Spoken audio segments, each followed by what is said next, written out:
고난주간에 예수님의 십자가 사건이 일어났습니다. 또 오늘 본문에 있는 베드로와 예수님의 대화도 고난주간에 있었던 일입니다. 예수님께서는 말씀하신 대로 장로들과 대제사장들 그리고 서기관들에게 많은 고난을 받고 죽임을 당하신 것입니다. 붉은색은 그래서 왕의 희생, 왕이 곧 희생되신다 하는 그런 역설적인 의미도 담고 있습니다. 부활절이 기독교에 있어서 가장 기쁜 날이지요. 반면에 고난주간은 가장 어두운 슬픔의 주간이라고 할 수 있습니다. 어두운 슬픔의 주간이 지나가면 그 끝에 밝고 기쁜 날, 부활의 날이 찾아옵니다. 주님께서 다시 오시는 그날도 이렇게 기다림 속에서 찾아오게 될 것입니다. 이 고난주간이 오늘 종려주일로부터 시작됩니다. 종려주일은 예수님께서 나귀를 타시고 예루살렘에 입성하시던 날, 그날을 기념하는 주일이지요. 예수님께서 예루살렘으로 올라가실 때 수많은 군중들이 호산나를 외치며 예수님을 환영했습니다. 그날의 광경은 네 복음서에 다 기록되어 있을 만큼 중요한 사건입니다. 요한복음의 사건을 한번 보시죠. 요한복음 12장 12절 13절입니다. 요한복음 12장 12절 13절 함께 읽어볼까요? 시작. 그 이튿날에는 명절에 온 큰 무리가 예수께서 예루살렘으로 오신다는 것을 듣고 종려나무 가지를 가지고 맞으러 나가 외치되 호산나 찬송하리로다 주의 이름으로 오시느니 곧 이스라엘의 왕이시여 하더라. 예. 6월절을 지키러 온 큰 무리가 예루살렘에 있었습니다. 그들이 예수님이 오신다는 소식을 듣고 성 안에서 기다리는 것이 아니라 예루살렘 밖까지 맞으러 나갔습니다. 그들은 종려나무 가지를 들어서 길에 깔고 손에 들고 흔들면서 오시는 이스라엘 왕을 찬송했습니다. 이 지금 강대성 옆에 있는 나무들이 종려나무와 같은 그 종류의 한 나무예요. 이게 교회 시작하면서 들어온 건 동안 말라버렸다가 길게 자랐다 잘라버리고 이런 모습이 되었습니다. 호산나 찬송하리로다 주의 이름으로 오시는 이여 이스라엘의 왕이여. 예수님께서 나귀 새끼를 타고 그들이 깔아 나온 이 종려나무 가지를 밟으며 예루살렘으로 올라가고 계셨습니다. 예수님께서 나귀를 타고 가시는 것에 대해 스가랴서에 기록된 말씀을 이루는 것이다. 성경은 이렇게 증언합니다. 스가랴서에 보면 이런 기록이 있어요. 시온에 따라 두려워하지 말라.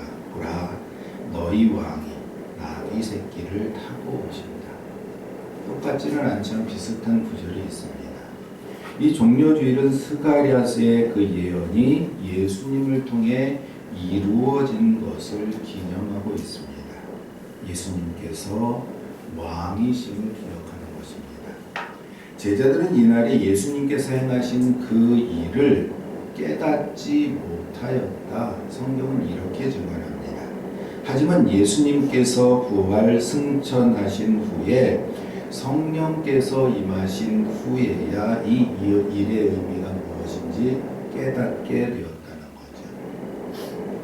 그런데 이날 이스라엘 백성들이 보여준 모습은 본문의 베드로를 통해서도 그대로 투영됩니다. 바로 오늘 본문 말씀입니다. 요한복음 13장 36절을 보십시오. 시몬 베드로가 이르되 주여 어디로 가시나이까? 예수께서 대답하시되 내가 가는 곳에 내가 지금은 따라올 수 없으나 후에는 따라오리라.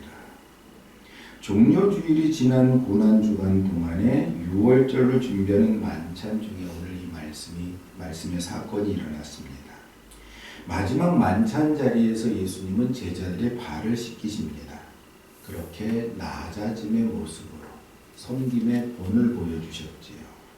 제자들이 서로 높음을 가지고 다툴 때 주님께서는 낮아짐으로 본을 보이신 것입니다. 이 낮아짐이 사랑이라는 거지요. 그래서 예수님께서 내가 너희를 사랑한 것 같이 너희도 서로 사랑하라 말씀하시면서 이것이 새 계명이다 말씀하십니다. 그러니까 새롭게 주신 계명은 내가 너희를 사랑한 것 같이 너희도 서로 사랑하라 하는 것이지요. 예수님께서 주신 새 계명은 예수님께서 낮아짐으로 우리를 사랑하신 것처럼 우리도 서로 낮아짐으로 사랑하라는 말씀입니다. 우리가 예수님처럼 십자가에 달려서 그 누군가의 죄를 용서하는 그러한 사랑은 행할 수 없습니다. 하지만 예수님처럼 낮아짐으로 서로 섬기고 서로 사랑할 수는 있습니다.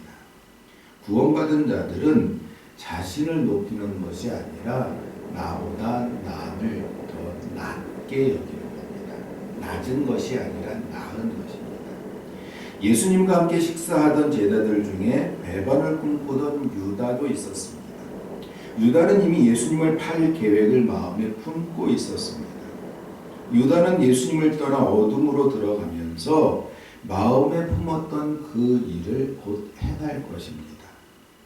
예수님께서 이 땅에 오신 목적을 이루시고 하나님께 돌아가시는 그 일에 한 축을 담당하는 거지요.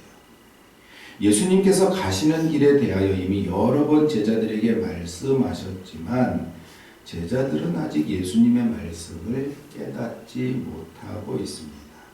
그 말씀을 다시 한번 제자들에게 말씀하시는데 요한복음 13장 33절을 보세요. 작은 자들아 내가 아직 잠시 너희와 함께 있겠노라. 너희가 나를 찾을 것이나 일찍이 내가 유대인들에게 너희는 내가 가는 곳에 올 수 없다고 말한 것과 같이 지금 너희에게도 이르노라. 작은 자들아. 예수님께서 깊은 사랑을 담아 제자들을 부르셨습니다. 그리고 잠시 너희와 함께 있지만 찾을 수 없는 곳으로 가실 것을 말씀하고 계십니다. 이미 여러 번 유대인들에게도 하신 말씀입니다. 예수님께서 곧 떠나신다는 것이지요. 이에 베드로가 예수님께 묻습니다. 주여 어디로 가시나이까? 예수님께서는 내가 가는 곳에 내가 지금은 따라올 수 없으나 후에는 따라오리라 말씀하십니다. 베드로뿐만 아니라 호산나를 외치던 유대인들도 지금은 예수님을 따라갈 수 없습니다. 하지만 후에는 따라가게 될 것입니다. 베드로도 아직은 예수님의 말씀이 무슨 뜻인지 알지 못하였습니다. 그렇기에 베드로는 예수께서 가시는 길에 목숨을 걸고 따라가겠노라고 다짐하며 자신의 의지를 믿고 주를 위하여 내 목숨을 버리겠나이다 하고 다짐합니다. 예수님께서 나귀를 타고 예루살렘에 오르시는 것을 네 복음서가 다 기록하고 있는 것처럼 이 베드로의 다짐도 네 복음서 모두에 기록된 중요한 다짐입니다. 그런데 복음서마다 베드로의 말을 조금씩 다르게 기록하고 있어요. 먼저 마가복음을 한번 찾아보죠. 마가복음 14장 29절입니다.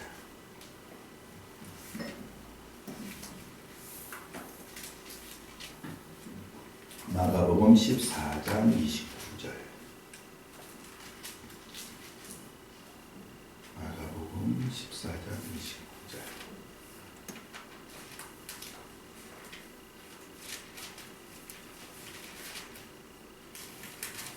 네, 함께 읽어볼까요? 시작. 베드로가 여짜오되 다 버릴지라도 나는 그리하지 아니하겠나이다. 예, 베드로는 자기를 다른 사람들과 비교하면서 다른 사람들은 다 버릴지라도 자신은 주님을 버리지 않겠다고 다짐합니다. 마태복음은 조금 더 구체적으로 기록하고 있어요. 마태복음 26장 33절인데요.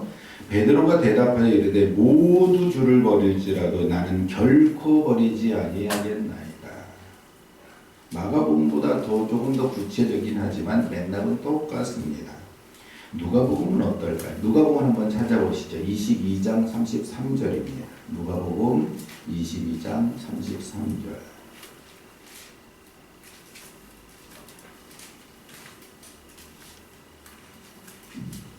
함께 읽어볼까요? 시작. 그가 말하되 주여 내가 주와 함께 오게도 죽는데도 가기를 각오하였나이다.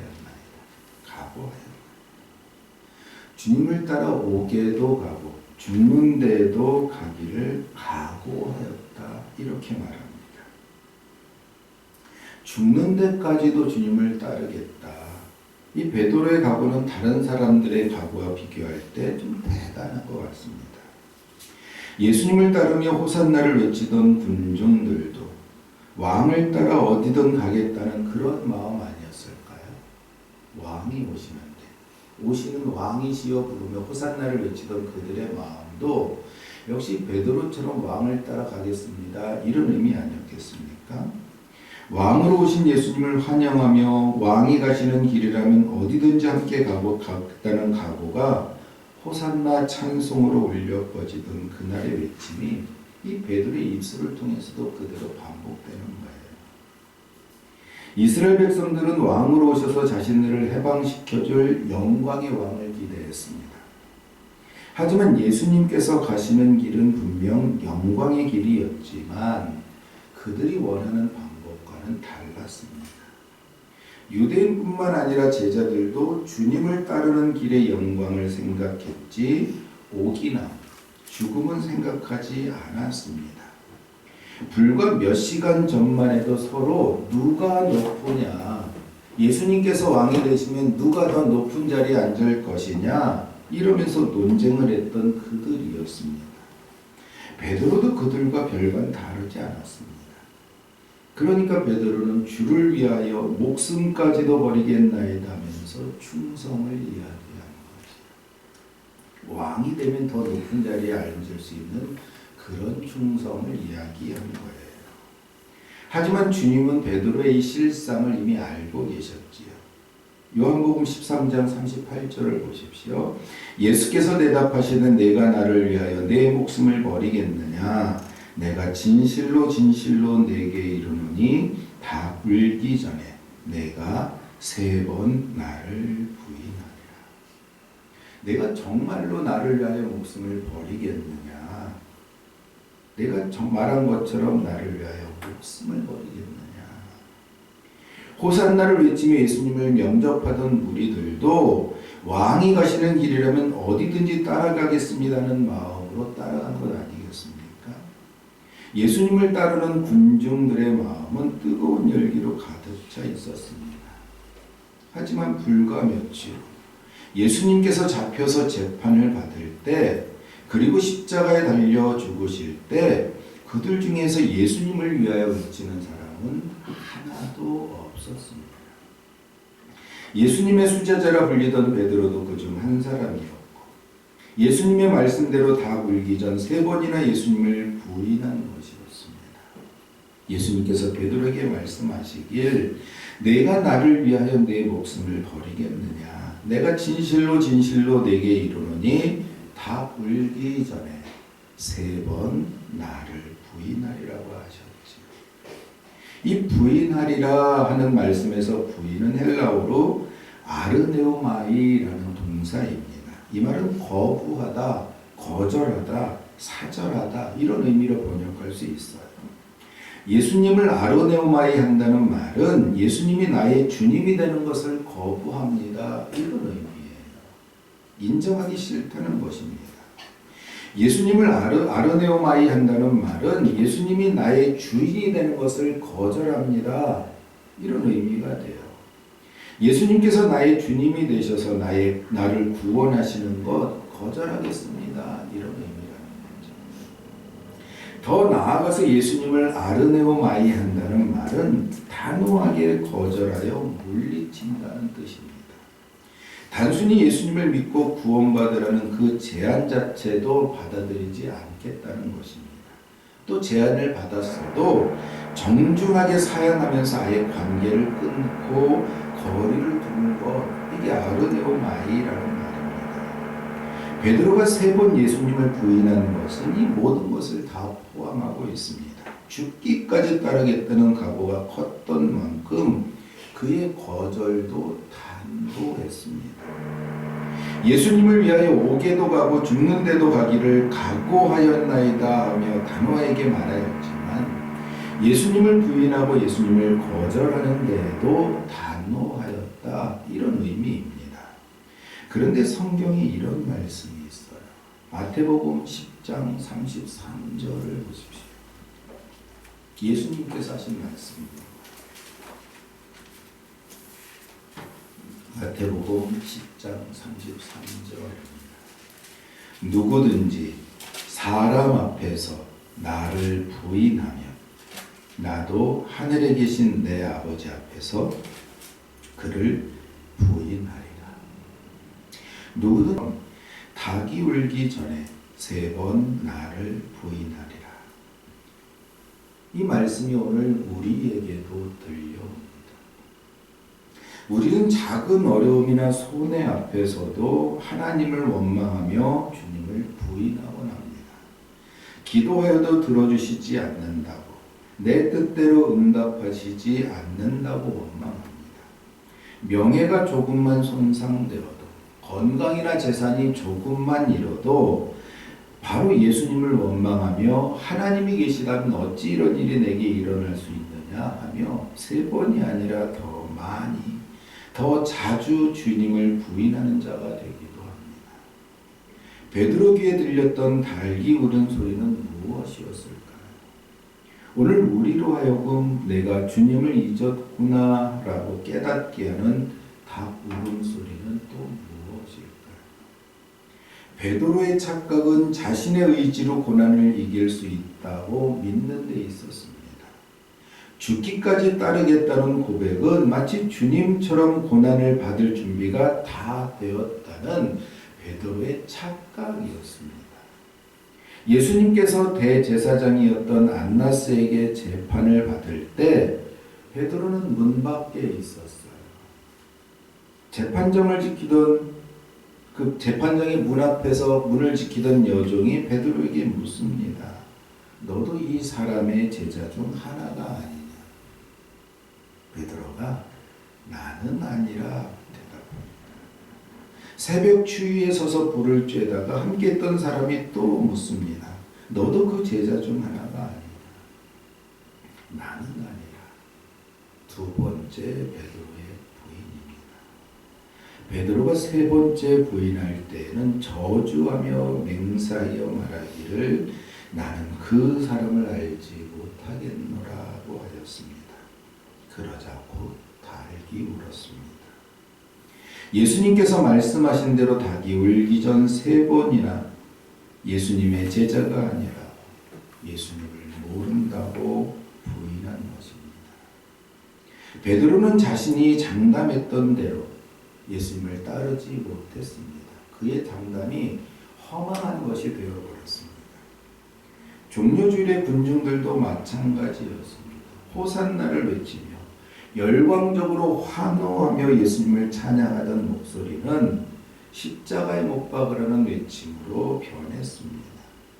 예수님과 함께 고난받을 준비가 된 것처럼 예수님을 이스라엘의 왕이라고 칭송하며 따르던 그들도 군중들이 예수님을 십자가에 못 박으라고 소리치던 때에 아무 말도 하지 않았습니다. 우리의 확신과 다짐은 이처럼 연약하고 초라한 것입니다. 고난주일에 군중들이 행한 것처럼, 재판정에서 베드로가 행한 것처럼 오늘 우리는 우리 삶의 현장에서 그 현장을 하나님을 예배하는 처소로 만들어가는 것이 아니라 오히려 예수님을 부인하는 처소로 만들어가고 있지는 않습니까?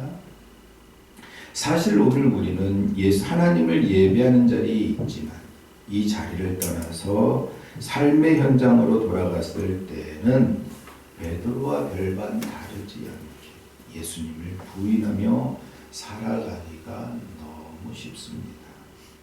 우리는 호산나를 부르며 예수님을 따르는 군중 속에서도 발견되고 때로는 베드로처럼 예수님을 부인하는 자리에서도 발견됩니다. 예루살렘의 호산나 환호와 베드로의 목숨을 버리겠다는 장담은 같은 맥입니다. 맥을 같이 해요. 군중 속에서 호산나를 외치며 주님을 따르는 것이나 베드로처럼 목숨을 걸고 주님을 따르겠다고 다짐하는 것이나 그 따름의 본질이 자기 확신에 있다면 같다는 거지요. 하지만 여기서 우리가 직면해야 될 진실이 있습니다. 지금은 할 수 없으나 후에는 하리라 하신 주님의 말씀입니다. 요한복음 13장 36절을 다시 보십시오. 시몬 베드로가 이르되 주여 어디로 가시나이까? 예수께서 대답하시되 내가 가는 곳에 내가 지금은 따라올 수 없으나 후에는 따라오리라. 예, 주님께서 지금 가시는 곳에 베드로가 따라올 수 없어요. 하지만 후에는 나중에는 따라올 수 있다는 것입니다. 주님께서 분명히 후에는 따라오리라 하신 말씀, 이 말씀을 기억하시라는 거지요. 호산나를 외치던 군중들은 지금 영광의 메시아를 원했습니다. 하지만 주님은 먼저 고난의 십자가를 지셔야만 했습니다. 군중들이 원하는 시기와 예수님의 시기가 달랐다는 것이지요. 호산나를 외치던 군중들도 지금은 예수님을 따를 수 없습니다. 아직 십자가를 지시지 않으셨기 때문입니다. 베드로도 역시 지금은 예수님을 따를 수가 없습니다. 왜냐하면 예수님의 십자가의 길은 오직 예수님만 가실 수 있는 길이기 때문입니다. 예수님께서 십자가를 지신 후에는, 예수님께서 부활하시고 승천하신 후에는 베드로뿐만 아니라 모든 사람이 예수님을 따를 수 있게 됩니다. 예수님께서 그 길을 가시며 하늘의 문을 여셨기 때문입니다. 그래서 주님을 따라가는 길이 하늘을 향해 있어요. 베드로가 목숨을 버리겠나이다 했던 고백도 진심이었을 거예요. 하지만 예수님이 십자가를 지시기 전에는 그 진심이 통하지 않는 시기지요. 주님을 따를 수 있는 능력은 성령께서 주시는 것입니다. 지금은 따를 수 없으나 내가 십자가를 진 후엔 따를 수 있으리라. 지금은 따를 수 없으나 성령께서 임하신 후에는 따를 수 있으리라. 그런 의미라는 거예요.